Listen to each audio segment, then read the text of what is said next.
The untimely safety car stuff. Cannot get my head around how that could possibly happen. He could well win the last 4 races. I think he genuinely believes that. Only bad luck's going to stop me because I'm the best. Hello and welcome to The Inside Track, the podcast that takes you behind the scenes of Formula One through our exclusive access to Red Bull racing. I'm Rick Edwards, journalist, broadcaster, Formula One fan. And I'm sports journalist Matt Majendie. On today's show, after a spicy Mexican Grand Prix, we share our reaction to all the drama, including yet another cracking race, or certainly half a race by Max Verstappen to keep the pressure on the McLarens, and I think questionable late virtual safety car. We'll discuss Lando Norris's championship charge, having overtaken his teammate in the standings now. Ollie Bearman impresses with a strong personal best 4th place finish. Matt will share with us a Tapegate update. As always, if you want to watch this episode or get the latest video content from race day, subscribe to our YouTube channel, the Inside Track podcast. Well, Matt, I don't know what it was like for you out in Mexico, but from the comfort of my living room, that was a really fun race. It was brilliant. Again, I think we've talked about this before, but Lando Norris got literally no screen time. He was so far out having his own race that Ignore Lando, yeah. Yeah, the producer, director, whatever of productions was just like, let's forget about that. There was so much going on. It was just mayhem. Like, you couldn't work out how that race was going to end right till the end. And I felt sorry for some journalists I was sitting among who were on UK paper deadlines and just sort of like smoke coming off their keyboard. It was a brilliant race. A great advert for Formula One. I don't even really know where to start with it. I guess we'll talk about Max Verstappen. Largely because you spoke to him before the race. I think that given how the weekend was going in the lead up to the race, he will be delighted with 3rd, delighted to get on the podium, with maybe a slight hint of annoyance that he didn't get 2nd. Is that fair? Absolutely, in a nutshell. Yeah, that is it. If you spoke to speaking to most of the Red Bull engineers, there was a sense of sort of victory in them. Everyone was a bit like, oh, could have got 2nd, but to get 3rd from where they were was great. The only person, and actually Verstappen was pretty cool about it. You know, in the scheme of things, actually he came away pretty positive because it looked like a very difficult weekend. The fear was they were going to drop further back from 5th where they started, so that was the danger. The only person was Gianpiero Lambiase, who wasn't happy, and I've got to say this man may be the worst poker player in the world because his body language was extraordinary. Seeing him walk from the back of the garage to hospitality, and I chatted to him for a bit afterwards, and I was like, surely you're a bit upbeat, and he goes, no, his argument was, while they'd cut the gap in the championship, there's then a sizable gap to 2 drivers now, so he was incredibly despondent. I was told this might be possibly some Italian roots, and it's either extremes of the emotion. I think he might be a bit more positive after the flight and coming back to base. So, P2 would have been absolutely extraordinary done that. But he was. Did you hear GP stuff? I don't know how much you heard back at home of the radio, like his little pep talk to Max. This is insane. This is why we go racing. All these little pep talk moments. I loved all that. All added to the theatre. I love their relationship. Actually, I think it's really good. I do know what he means, though, because on the one hand, you're like, right, you've got to, before this weekend, you had to reel in a gap of 40 points to the leader, and now you have to reel in a gap of 36. Therefore, that is an improved position. Yep. However, it is harder if you're trying to reel in 2 people who are that far in front of you. So I think you can kind of look at it both ways, really. But I mean, they were having a really, really tough time, Red Bull. I don't know what they were kind of saying to you as they were having that tough time. So, speaking to lots of different members of the team, like I had a coffee with Laurent Mekies on the morning of the race. Their expectation very nice. Wasn't the podium. Was that just a little that was fantastic. I mean, you should have touched the glasses, really. Yeah. Oh, I knew I'd get that in somewhere. Hello, and I don't think the expectation certainly was for a podium. I mean, the difficulties. I mean, there were so many difficulties. On such a great momentum. Going hard, just winning everything, and they seemed there was such positive energy when they arrived at the track from everyone. But then the problem they had is this is a race at 2,200 meters. So I think it's higher than any sort of ski resort in Europe. So we're talking serious altitude, which doesn't happen in any other race. A little bit in Brazil, it's a little bit of altitude, I think.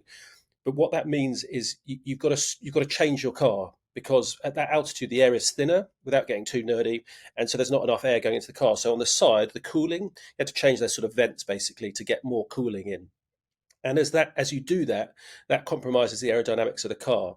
Now, it also they had an issue where the initial setup of the car, they were blisteringly quick in FP2 over one lap, but when they did the longer runs, they found that the rear tyres were going away. So they then changed the setup, which then unfortunately sort of made things a bit worse. So it was a whole sort of balancing act, and they weren't, they just didn't get it right.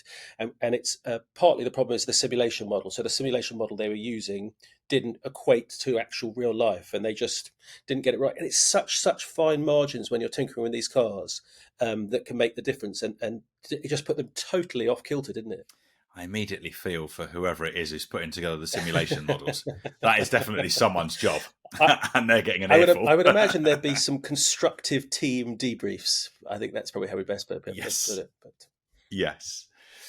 What did you make of the virtual safety car right at the end? Because the feeling was Max was probably going to take. So he was in position pretty much in range to take Charles Leclerc, and then obviously didn't have a chance. When that came out, my view was that Max would have got Charles, and I actually don't think Piastri would have got Bearman. That's just the take. So people could say, well, maybe it balanced it out, but I thought that was the outcome. I've watched that back with the safety car, and I have no idea why the VSC came out. I think double yellows would have been fine. There was no. I understand it's all about safety, and that's what they were doing, but it seemed very conservative. And that's not just talking to Red Bull people; that's talking to other people. I think they felt that was harsh, but there was a shrug of the shoulders collectively from the team. Not much you can do about it. But I didn't think that was the right call. Did you? You're of that take as well, or?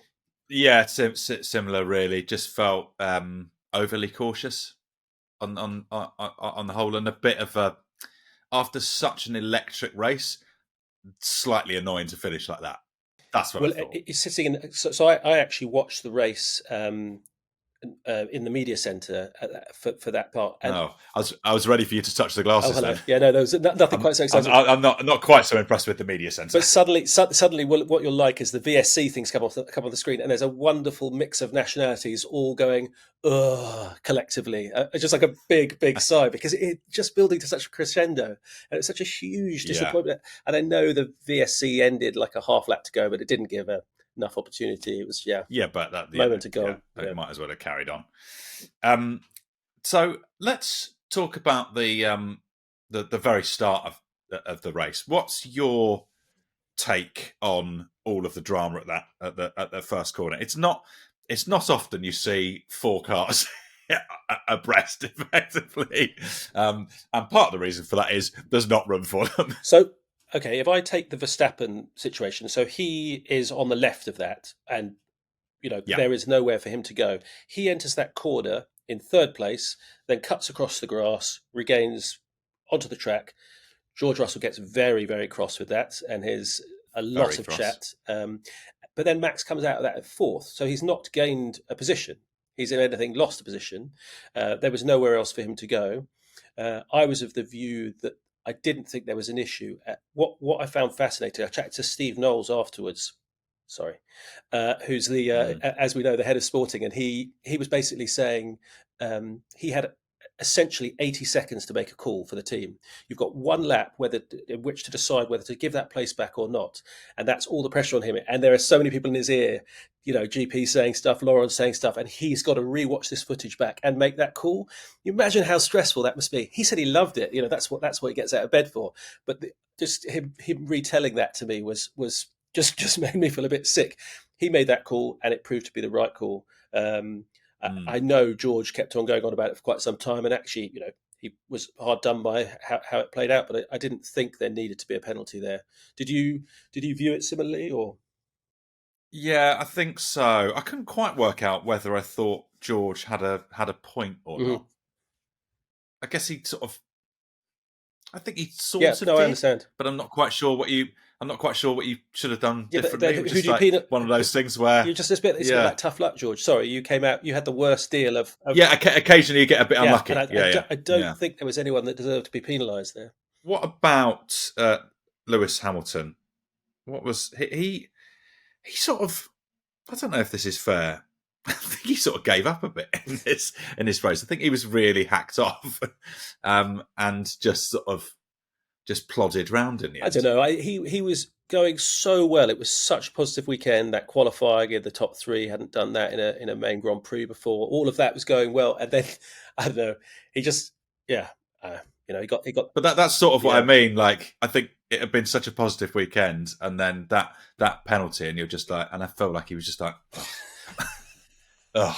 I didn't follow that one closely enough to see. Was it sort of toys out of the pram style? Was there anything on the radio or anything like that? No, not really. That it was like there was just little things like actually sort of when Max came out of the pits behind him, and you thought, oh, this could be a bit tasty.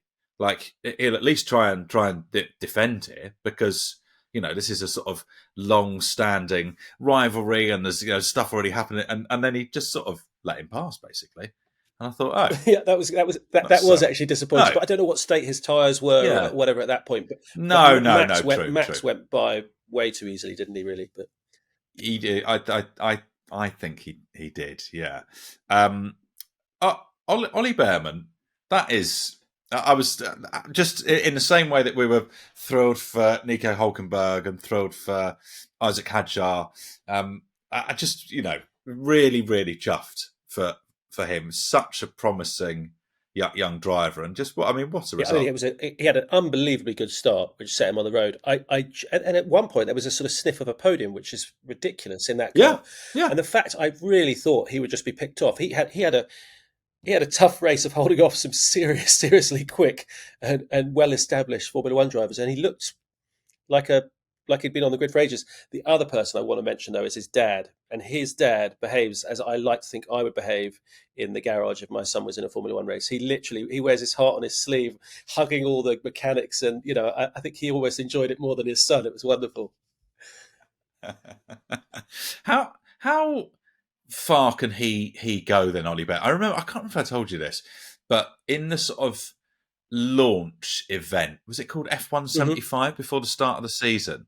I chatted to someone, and annoyingly, I can't think who it was, and they said to me, "I think Ollie Bearman could win a Grand Prix," and I was like, "Well, that's of course he can't. That's just absolute madness." And I still think it's madness, but then I watched that drive and was like, but you're sort of onto something. Like if he's in a slightly better car, I mean, I guess that's not going to happen anytime soon, but you can see the potential. Honestly, he has totally taken me by surprise. He had some sort of calamities early in the season, didn't he? Things, as you would as a rookie, an inexperienced driver. But he has been so good. Like he seems to avoid danger at those starts. And Esteban Ocon, his teammate, is a very, very quick, established driver, and he's outscoring him consistently. Yeah. Yuki. Now, Yuki had, I think, probably a good weekend, but slightly disappointed with where he ended up. Yeah, I think they were very pleased with his pace. Really pleased with his pace, maxing, as close to Max as he's been. I think it's maybe Hungary's the only time he got closer in qualifying pace to Max. And in the race, he was looking great. At one point, it was up to fourth, but it was really more like eighth.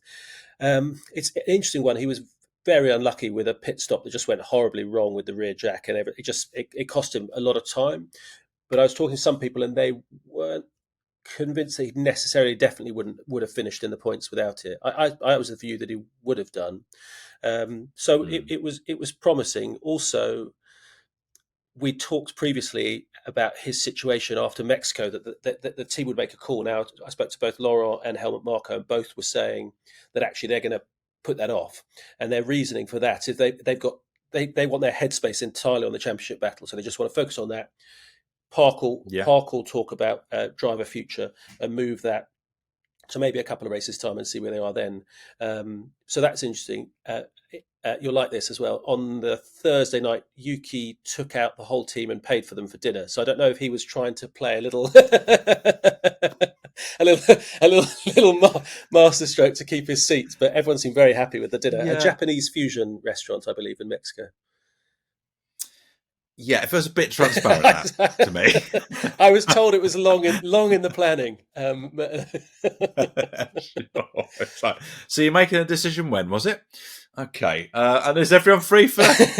If you ask the head honchos, they say genuinely a decision hasn't been made.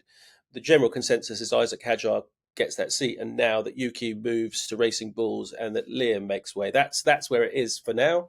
But if you ask them, they genuinely stress they haven't made that call. So yeah, we'll see in the next couple of races what they decide. Yeah, I mean, as you say, that's the sort of the whispers outside the official line are definitely that it is settled. Now, before the Grand Prix itself, what day did you sit down with Max? Was it the Thursday? Yeah, the Thursday afternoon. Yeah. Which is impeccably timed, by the way, because if we'd had the interview on the Friday, I don't think he would have been quite as outgoing. And this is the thing; he was very amiable before he got in the car in Mexico. So true. You can watch the whole interview on our YouTube, and you can listen to it on our podcast platforms. How was it? He really did seem in good form. I mean, he rocked up incredibly relaxed, very, very at ease, almost as though feeling no pressure at all in this championship battle because he feels like he's got nothing to lose. The one thing I would say, he was quite diplomatic. I tried to get a little bit of, I think maybe the old Max might have given a bit in the old McLaren niggle, but he wasn't biting for that. But it was nice. We talked about lots of stuff about obviously the championship battle, about the McLarens, about his esports team, about being a dad and things like that. And it was just a pretty relaxed chat, I felt. And you wouldn't know that there's someone under pressure going for a fifth world title, would you? No, but the pressure is such an interesting thing, isn't it? Because in a sense, there's not really any pressure on him. He was so far behind; no one expected him to be in with even a sniff. And then you look at what's happening at McLaren, and seemingly Oscar Piastri, for whatever reason, he's been struggling as he's been out in front, and now suddenly it's switched again, and Lando, and I'm fascinated to see how that plays out, because Lando, I think, has quite enjoyed being the chaser. I think he'll suddenly feel the pressure. I almost think if Piastri got a place better and stayed in the lead, that would have helped Lando. If that as ridiculous as that sounds, suddenly the British media we go, oh my God, we've got our new potential star. Yeah. Yes, that is a very interesting.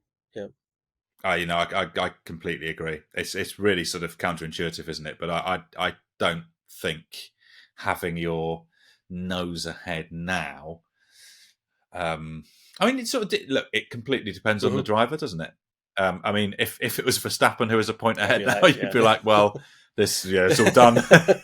Yeah, everyone pack up, start engraving. It was interesting because in that interview, I asked him what would stop him winning the championship, and actually he didn't mention either of the McLaren drivers as the thing that would stop him, which sort of sums him up as a racer quite well, I think.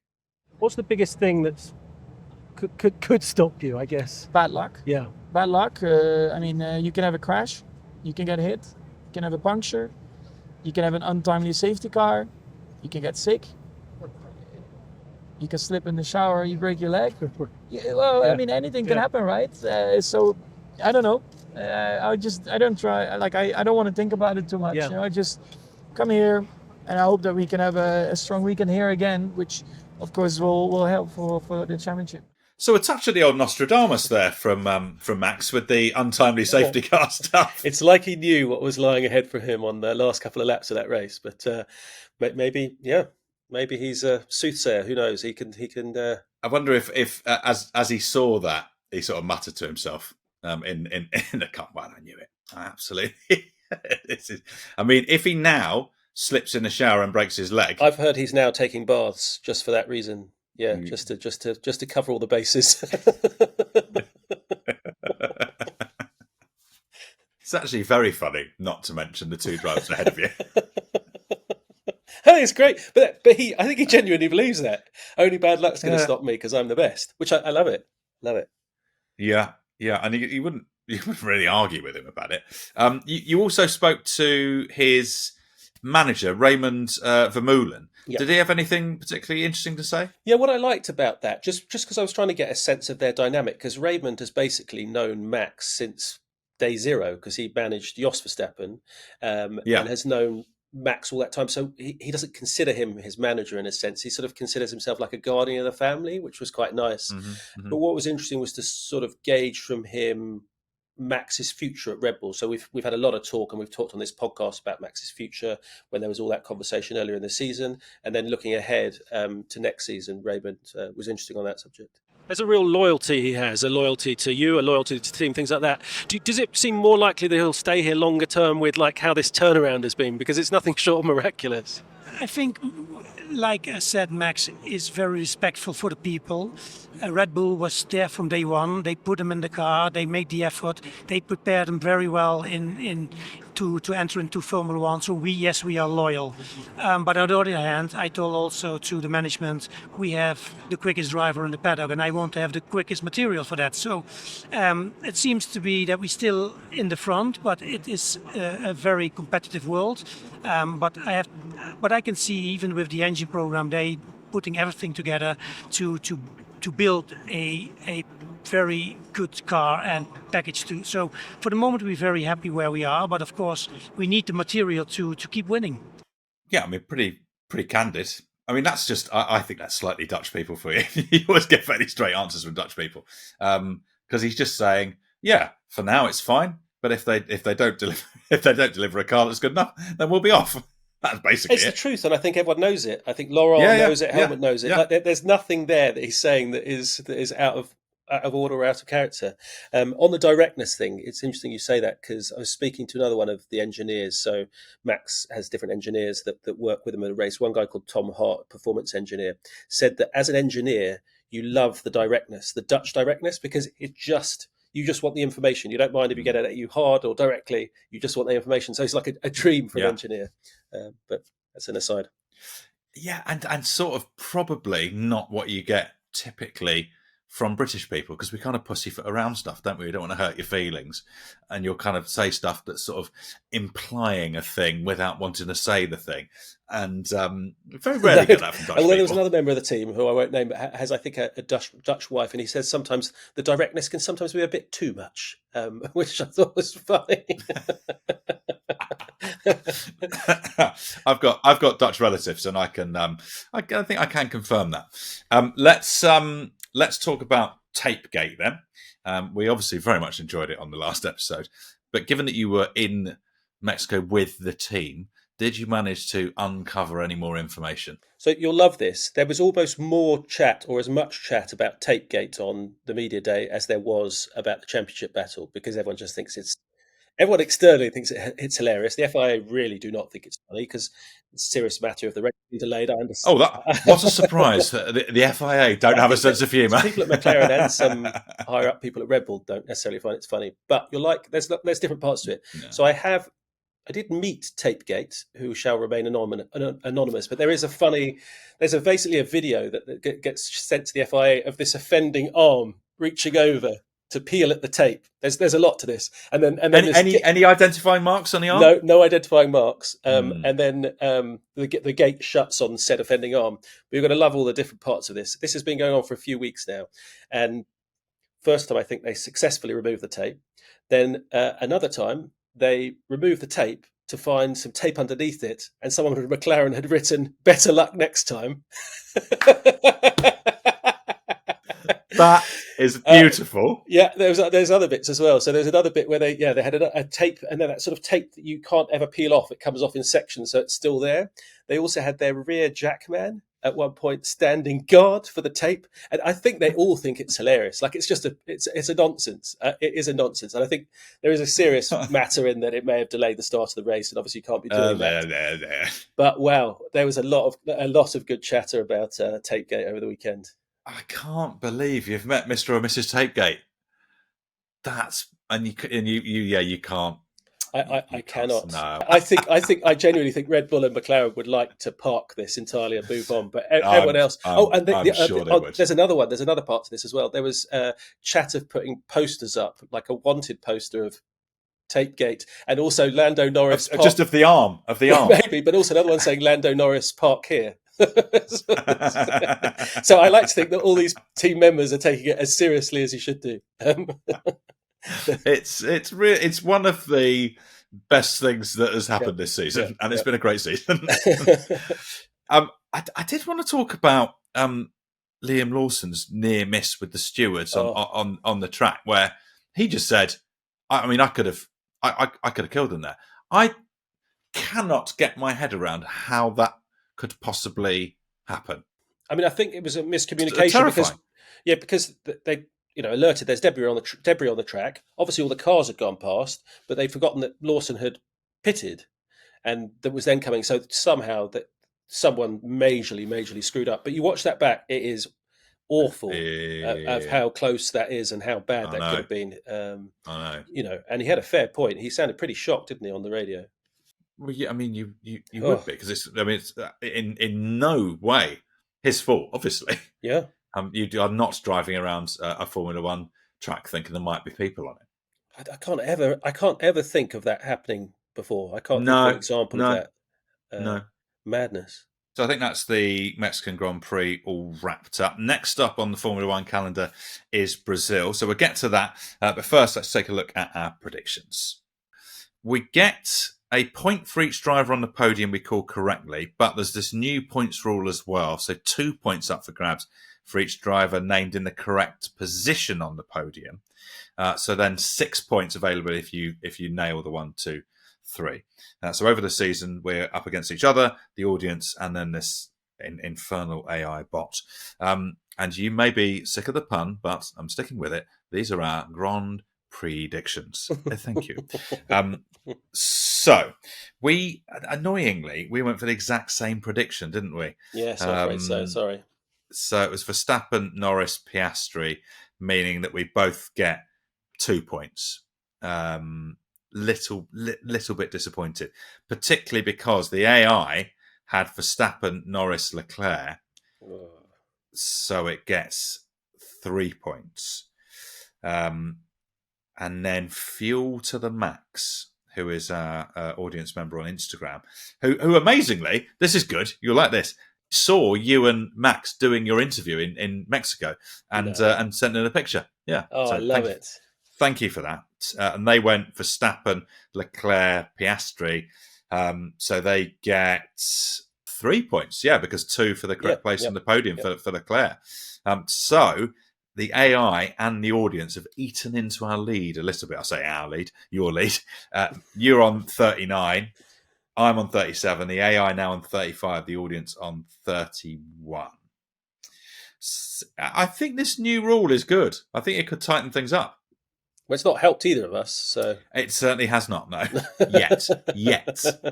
I love it. It backfires and it gives AI the win. I'm not sure you're coming from there. No, I think I'll call it quits at that point. The next race on the Formula One calendar, then Brazilian Grand Prix, Sunday the 9th of November.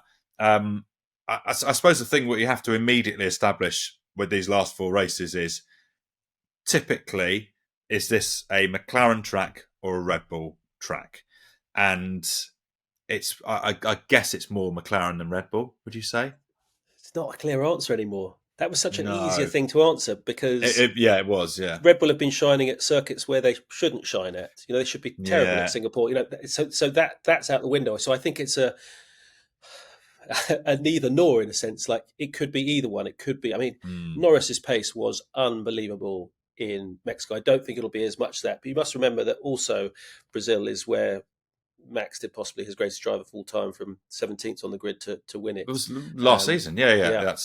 And there's a little, this is a bit nerdy, but if you look at the 14-day forecast, there's quite a nice bit of rain on the Saturday. I already looked at it thinking that's the for me, that's the obvious point is a dry Brazil. You feel like if I had to, I would say it probably favours the McLarens. But if it's a wet Brazil, it's, you'd be an absolute madman to get to bet against Max, wouldn't you? Yeah, I think so. I think so I don't know. That'll change as we go through the course of the coming days. But a bit of rain over the weekend there would be spicy, wouldn't it? I'd like to see Verstappen, his dad, Helmut Marko, Raymond, all doing a little sort of a Dutch rain dance. The thing is, he's so good in the rain because his dad taught him to drive from such a young age in the rain. He'd put him on slick tyres in a go-kart and hurl around the track. And so his handling of a car in the wet is just a different level. It's so impressive to watch. So let's do our predictions. Who's your 1, 2, 3? Yeah, no, it's the business end. Oh, it's so hard. It's so hard. And you're just that little bit ahead as well. So the pressure is on. I'm going to go hunting you. I'm going to go. I don't know if I'm doing this I just want this to happen. I'm going to go Verstappen for the win. Mm-hmm. Norris for second. Mm-hmm.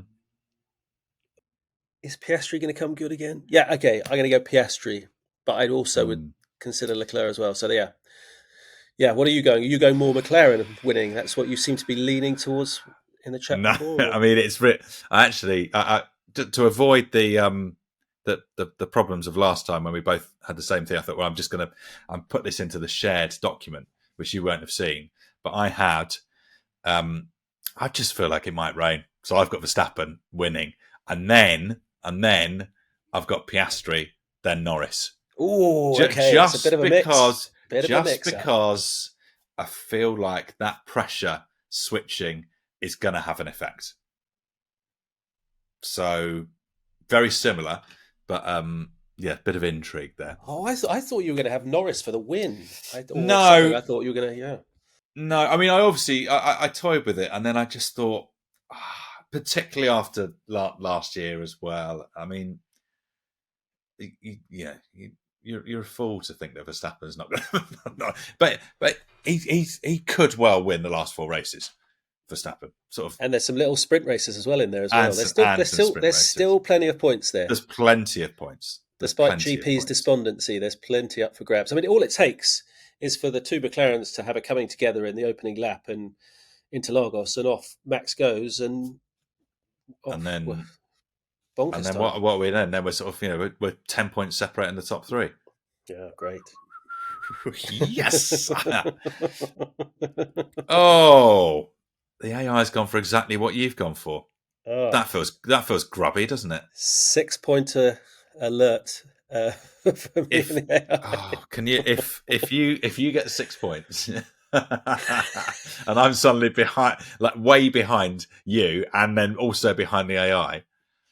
I will not be happy. We'll be selecting a listener prediction to represent you, the audience, as well. So you can do that by submitting your prediction on our Instagram or YouTube comments. Remember to follow us on Instagram, TikTok, or YouTube. Just search for the Inside Track podcast, or you can check out the show notes. We will be back in 2 weeks' time to review all the drama from Brazil and provide some exclusive insider insight, as always, from Team Red Bull. We're also hoping to obviously get this sort of witness protection with Mr. or Mrs. Tapegate set up, but I can't guarantee that. The Inside Track is funded and made by BBC Studios, a commercial company that is wholly owned by the BBC. It is produced and edited by John Weeks, video editing and social media by Georgina Revel, and James Cook is the executive producer.